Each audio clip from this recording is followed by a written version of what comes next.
Why does the Bible contain the books that it does? You might have heard of other spiritual books that didn't make the cut, so to speak, like the Gospel of Thomas or the books of Maccabees. I remember the first time I saw a Catholic Bible, which contained several books I had never heard of before. It made me wonder, do I have the complete story? Is there something my church doesn't want me to know about? Conspiracy theories aside, these are legitimate questions, and they are answered in the study of canonicity. When we speak of the canon, we're not talking about a big gun that shoots round metal balls. That's a cannon spelled with 3 N's. The canon we're discussing today is spelled C-A-N-O-N and has a different meaning entirely. It's based on a Greek word meaning stick or rod, which was an instrument people used for measurement, maybe like a yardstick today. So when we discuss the canon, we're asking the question, which books measure up? It's a common misconception that the contents of the Bible were determined by a secret meeting of church leaders long ago. While popular among conspiracy theorists, however, this idea is incorrect. We need to be very clear on this point. Canonicity is determined by God, not people. God is the one who inspired the Bible, and everything he inspired is included. Simply put, if a book is inspired, then it is canonical. If not, it does not belong in the Bible. The Bible was written over a long period of time, and its contents were not determined all at once. Rather, the canon formed gradually. When people received a book from God, they generally recognized its value and affirmed it by incorporating it into their worship. The book of Deuteronomy gives us insight into this process. It actually records how the book was received by the people immediately as it was written. When Moses had finished writing the words of this law in a book, to the very end, Moses commanded the Levites who carried the Ark of the Covenant of the Lord, "Take this book of the law and put it by the side of the Ark of the Covenant of the Lord your God, that it may be there for a witness against you." There was not a long waiting period until a council of elders had a chance to review and vet the book. The community recognized that the book had the marks of an inspired work from God and received it as such. So, if inspiration from God is what determines a book's canonicity, how did people know which books were inspired? There is no scientific test of inspiration, but there are pretty clear indicators that help us recognize which were inspired and which were not. The Old Testaments and New Testaments developed quite differently. The Old Testament was written over a period of about 1,000 years, while the New Testament took less than 100. Therefore, we'll consider the question of canonicity separately for each testament. The prophetic tradition was one of the most notable indicators of Old Testament canonicity. Most, if not all, of the Old Testament books were written by a prophet. Even some authors who we would not normally think of as prophets today were part of the prophetic tradition. David and Moses, for example, were both major contributors to the Old Testament, and both were considered prophets. If a book was written by someone known to be a prophet, it was a pretty good indication that the book came from God. A second indicator was that of orthodoxy. Orthodoxy simply means that the book is in agreement with prior teaching. The books of the Bible do not contradict themselves because God does not contradict himself. So if a book was in agreement with the rest of Scripture, this was a good indicator of canonicity.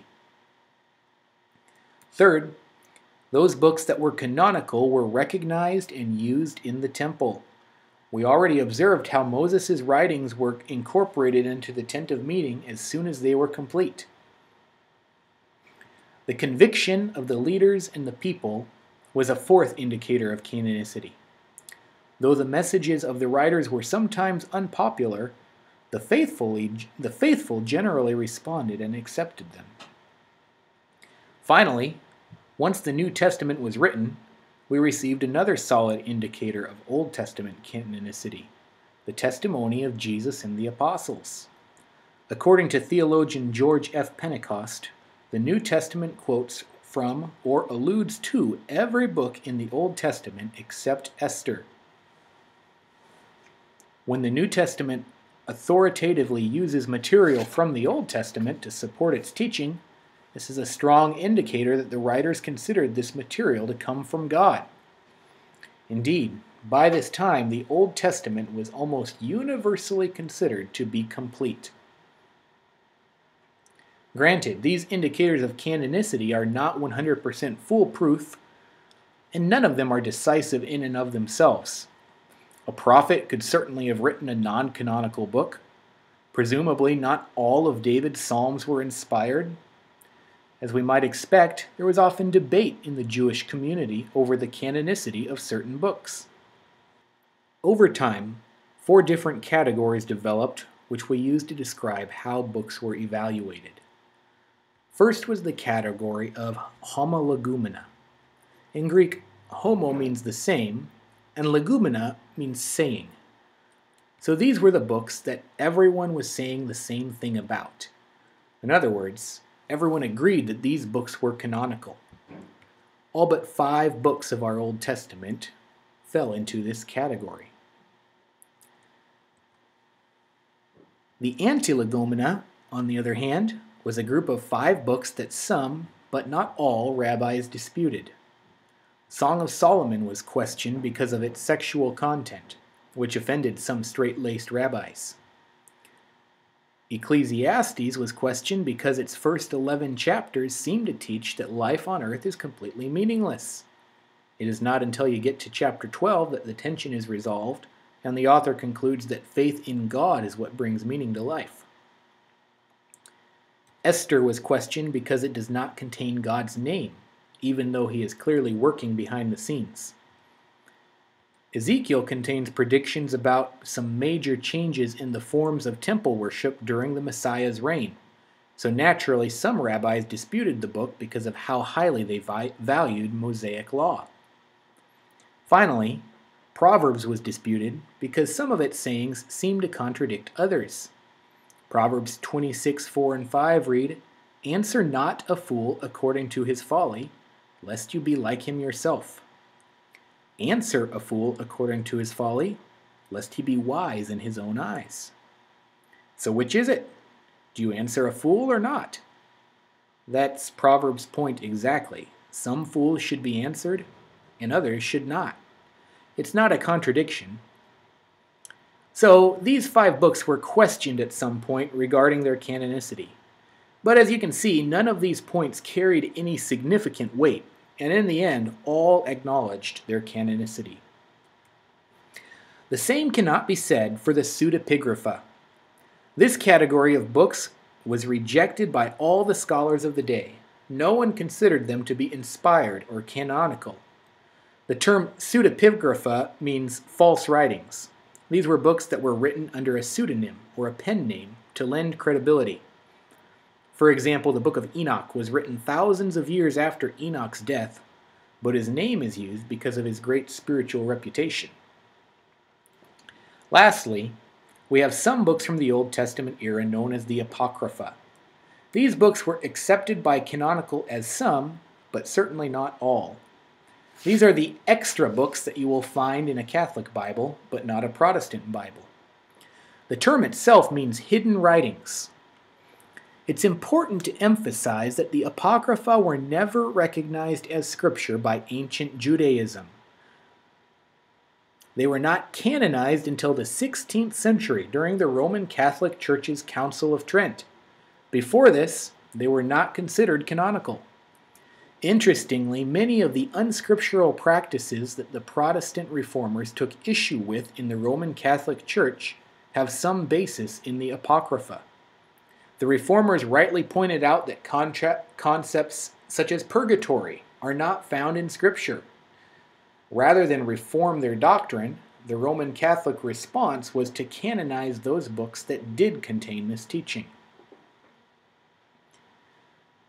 The New Testament was recognized as canonical in very similar ways to the Old Testament, though it occurred over a much shorter time period. For New Testament books, it was not the prophetic tradition, but the apostolic tradition that provided much legitimacy. Each of our New Testament books was written by an apostle or by an apostle's close associate.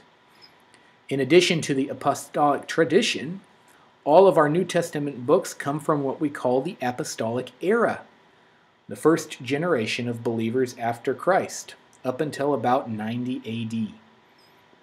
Though there were a lot of good books written after this time period, none of them are considered inspired.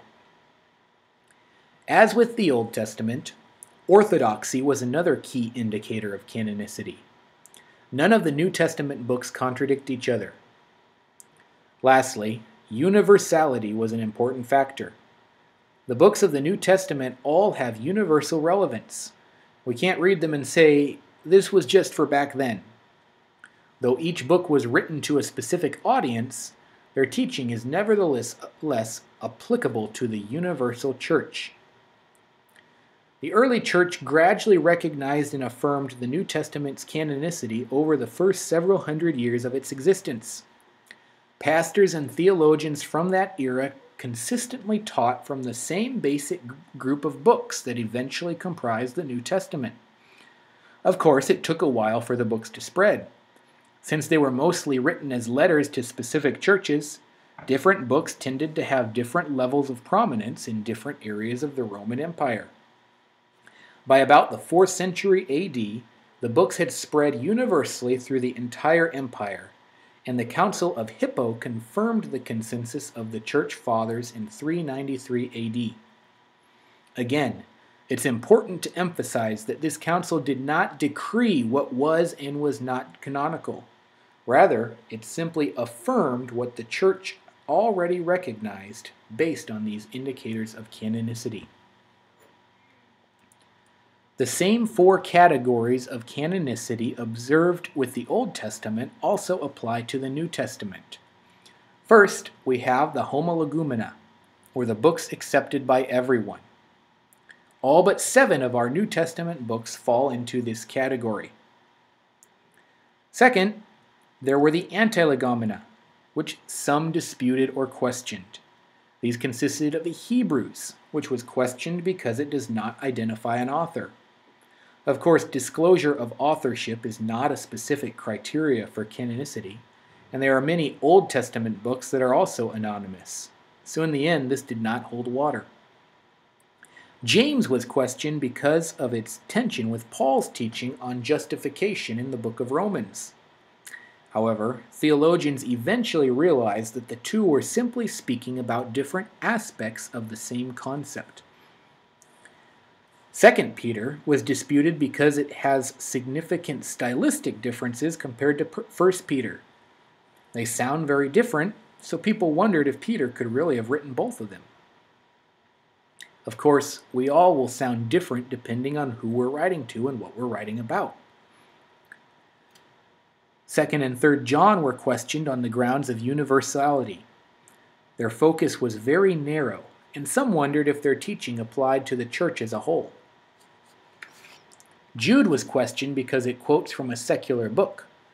Of course, this does not mean that Jude was endorsing this book as inspired. He was simply using it to make a point. And finally, the book of Revelation was questioned because its teaching about a 1,000-year reign of Christ conflicted with the Roman Catholic Church's official view of the end times, which developed much later. Again, none of these disputes really held weight in the end, and eventually everyone recognized that these books were indeed inspired by God. We also have a group of books known as the Pseudepigrapha, which were rejected by everyone in the church. These books were used by fringe sects and heretical groups, such as the Gnostics, whose teaching was in direct conflict with the teachings of Jesus. They were written much later than the New Testament books, generally in the 200s and 300s AD. Though none were written by apostles, they used the apostles' names as pseudonyms to gain popular support. Thus we have books like the Gospel of Thomas, the Gospel of Mary, and so forth. The teachings of the Pseudepigrapha are in direct conflict with the teachings of the New Testament. Finally, we have the New Testament Apocrypha. These books were claimed by some to be inspired. They do contain valuable insights to church life and life and thought in the time period. They were important to the church's functions and contained good teaching. For example, the Didache was a basic doctrines textbook that the church used in catechism to train new believers. The Shepherd of Hermas was a fictional allegory describing the Christian life, a lot like our book, Pilgrim's Progress. Of course, you would never place your Doctrinal Survey textbook or Pilgrim's Progress on the same level of Scripture. In the same way, these books were not given the same level of scriptural authority back then. They were good, useful books, but not inspired.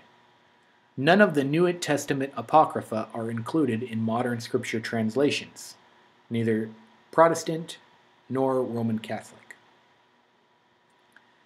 To conclude our discussion of canonicity, let's emphasize 3 basic points.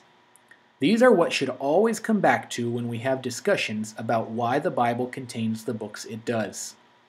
First, canonicity is determined by God at the point of inspiration. God decides what belongs in the Bible, not people or the church. Second, canonicity is discovered by human beings. We are responsible to acknowledge what God has inspired. And we talked about a few basic criteria or indicators that help us to do this.